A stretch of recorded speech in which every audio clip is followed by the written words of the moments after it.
Hello viewers, অচ্যুতদার free coaching চ্যানেলে তোমাদের সকলকে স্বাগত জানাই। আজকের এই ভিডিওটিতে আলোচনা করব ক্যালকাটা ইউনিভার্সিটিতে বিএ হিস্ট্রি অনার্সে 6 সেমিস্টারে 2024 সালের যে CC14 পেপারটির পরীক্ষা হয়েছে, অর্থাৎ গতকাল যে পরীক্ষাটি হলো, সেই পরীক্ষার শর্ট কোশ্চেনগুলোর উত্তর নিয়ে আলোচনা করব এবং বাকি অন্যান্য যে 5 নম্বর এবং 10 নম্বরে যে প্রশ্নগুলো এসছে তার উত্তরটিও বা কীভাবে লিখতে হবে তার একটা সংক্ষিপ্ত ধারণা এখানে তুলে ধরব। দেখো, এখানে 2024 সালের প্রশ্নপত্র হিস্ট্রি অনার্স পেপার CC14 মানে ওয়ার্ল্ড পলিটিক্স 1945 থেকে 1994, এখানে 65 মার্কসের পরীক্ষা, যেখানে 1 নম্বরের প্রশ্ন 15টি তোমাদেরকে অ্যান্সার করতে হয়েছে। প্রথম প্রশ্ন 1-এর ক, পটসডাম সম্মেলন কোন বছর অনুষ্ঠিত হয়? উত্তর হবে 1945 সালের 17ই জুলাই থেকে 2রা আগস্ট পর্যন্ত হয়েছিল। এটি জার্মানিতে হয়েছিল, জার্মানির পটসডাম শহরে। খ দাগের প্রশ্ন দেখো, কোন দেশ ধারণের নীতির প্রবর্তক, অর্থাৎ বেস্টনী নীতির প্রবর্তক? আমেরিকা যুক্তরাষ্ট্র। এটা আমেরিকার যুক্তরাষ্ট্রের যে জর্জ এফ কেন্নান, তিনি ছিলেন এই নীতির প্রবর্তক। ন্যাটো কবে গঠিত হয়? 1949 সালের 4 এপ্রিল। বার্লিন অবরোধ কবে হয়েছিল? 1948 সালের 24 জুন। কিউবা ক্ষেপণাস্ত্রের সংকটের সময় মার্কিন রাষ্ট্রপতি কে ছিলেন? John F Kennedy. এটি 1962 সালে সময়কার কথা। গামাল আবদেল নাসের কে ছিলেন? উত্তর হবে মিশরের রাষ্ট্রপতি, অর্থাৎ দ্বিতীয় রাষ্ট্রপতি ছিলেন তিনি। পরেরটা দেখো, চীনে গণপ্রজাতন্ত্র কবে স্থাপিত হয়? উত্তর হবে 1949 সালের 1 অক্টোবর মাও সেতুংয়ের নেতৃত্বে। পরেরটি দেখো, সোভিয়েত কমিউনিস্ট পার্টির 20তম সম্মেলন কোন সালে অনুষ্ঠিত হয়? উত্তর হবে 1956 সালের 24 থেকে 25 ফেব্রুয়ারি। পরেরটি দেখো, 1968-তে প্রাগ বসন্ত কোন দেশে ঘটেছিল? উত্তর হবে চেকোস্লোভাকিয়াতে। পরেরটি 1960-এর দশকে আলজেরিয়ার ঔপনিবেশিক সংগ্রাম বিরোধী আন্দোলনের উদ্দেশ্যে রচিত গ্রন্থ দ্য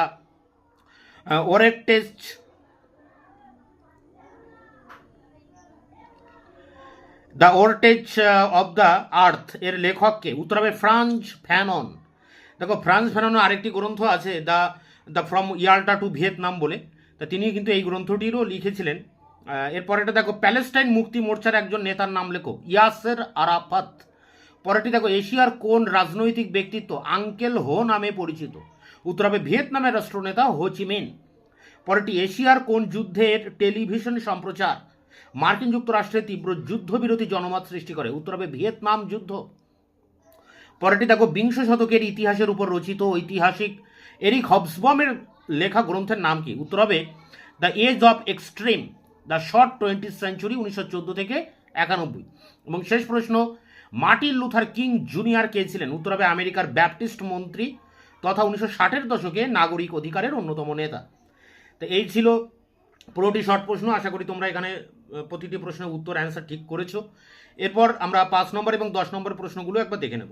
যে কোনো 4টি প্রশ্নের উত্তর দাও। 2 দাগে এসছে, এটি 5 নম্বরে টিকা, 4টি লিখতে হবে 20। প্রথম প্রশ্ন, ওয়ারস চুক্তির উপর সংক্ষিপ্ত টিকা। এই ওয়ারস চুক্তি। পরেরটি আছে ইসরায়েল রাষ্ট্র প্রতিষ্ঠার ইতিহাস, সংক্ষেপে লেখো। পরেরটি 1956 সালে সুয়েজ সংকটের উপর টিকা লেখো। পরেরটি ঠান্ডা যুদ্ধ রাজনীতির যুগে কিউবা ক্ষেপণাস্ত্র সংকটের তাৎপর্য, শুধু গুরুত্বটাই এখানে লিখতে হবে। পরেরটি 1950-1960-এর দশকে চীন সোভিয়েত দ্বন্দ্বের কারণগুলি, যেটি তোমরা বড়তে পড়ে গেছো 10 নম্বরে, এটি কিন্তু এখানে 5 নম্বরের মতো শর্ট করে লিখতে হবে। পরেরটি দেখো, কোন পরিস্থিতিতে ঠান্ডা যুদ্ধ রাজনীতি দাতাদের আবির্ভাব হয়? দাতা তো তোমরা অনেকেই 10 নম্বরে পড়ে গেছো, কিন্তু এটা 5-এ দিয়েছে। কেনিয়ার মাও মাও আন্দোলন সম্পর্কে টিকা লেখো। পরেরটি 20 শতকের দ্বিতীয়ার্ধে তৃতীয় বিশ্বের দেশগুলির উপর বিশ্বায়নের অর্থনৈতিক প্রভাব আলোচনা করো। এখানে প্রতিটি প্রশ্ন কমন। আমি যে সাজেশন তোমাদেরকে দিয়েছিলাম, সেই সাজেশন, সেই শর্ট সাজেশন বা এবং পূর্ণাঙ্গ সাজেশন, দুটি সাজেশনই থেকেই কিন্তু সমস্ত প্রশ্ন তোমরা কমন পেয়েছো। এখানে একটা এমন প্রশ্ন নেই যে প্রশ্ন তোমাদের কমন আসেনি। এরপরে দেখো, 3 দাগের প্রশ্ন, যে কোনো 3টি প্রশ্নের উত্তর দাও। 10 নম্বরের প্রশ্ন লিখতে হয়েছে 3টি, 30 নম্বর। দেখো, প্রথম প্রশ্ন 3-এর ক, ঠান্ডা যুদ্ধের সূচনাতে ট্রুম্যান নীতি মার্শাল পরিকল্পনার ভূমিকা বিশ্লেষণ করো। এটি ভেরি ইম্পর্টেন্ট প্রশ্ন ছিল এবং তোমরা প্রত্যেকেই প্রশ্নটা করেছো আশা করি। পরেরটি দেখো, দ্বিতীয় বিশ্বযুদ্ধোত্তরকালে পূর্ব ইউরোপে সোভিয়েতীকরণ প্রক্রিয়া আলোচনা করো। তো সোভিয়েতীকরণও তোমাদের ইম্পর্টেন্ট এবং কমন প্রশ্ন ছিল একটা। পরেরটি দেখো, ইন্দোচীনে ঔপনিবেশিক শাসন বিরোধী সংগ্রামে হো চি মিনের ভূমিকা আলোচনা করো। এখানে কিন্তু ভিয়েতনাম যুদ্ধটাই লিখতে হবে। ভিয়েতনাম যুদ্ধের উপরে অল ওভার ফ্রান্স এবং আমেরিকার যে উপনিবেশিক শক্তি সেখানে আধিপত্য স্থাপন করেছিল, তার পুরোটাই এখানে দুটি পর্বই কিন্তু লিখতে হবে এবং হোচিমিনের ভূমিকাও এখানে পাশাপাশি দেখাতে হবে। এক কথা এটা ভিয়েতনাম যুদ্ধই কিন্তু পরীক্ষা এসেছে। পরপর 3টি প্রশ্নই তোমাদের কমন। 4, মিখাইল গর্বাচভ কে ছিলেন সোভিয়েত রাশিয়ার ভাঙনে, তিনি কতটা দায়ী? এটিও তোমাদের কমন প্রশ্ন।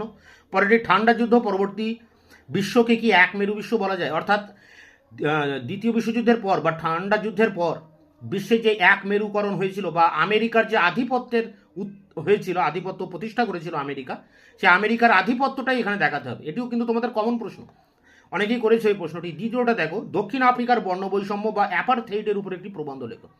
তো এটিও তোমাদের কমন প্রশ্ন, এটি তোমাদের 5 নম্বরের প্রশ্ন ছিল, কিন্তু আমি যে অ্যান্সারটা তোমাদের দিয়েছিলাম প্রায় 4টি প্যারাতে, তোমরা সেটিও কিন্তু এখানে লিখতে পারবে। তো এই ছিল এখানে প্রতিটা প্রশ্ন কমন, এমন কোনো প্রশ্ন এখানে আসেনি যে প্রশ্ন তোমাদের কিন্তু যে কমন আসেনি তা কিন্তু নয়, প্রতিটা প্রশ্নই কমন। আশা করি তোমাদের পরীক্ষা ভালো হয়েছে।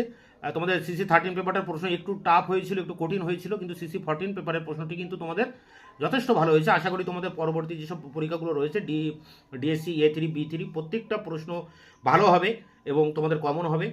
তাই এই ছিল আজকের ভিডিওর মূল বিষয়বস্তু। তোমরা অবশ্যই ভিডিওটি ভালো লাগলে একটা লাইক দিও।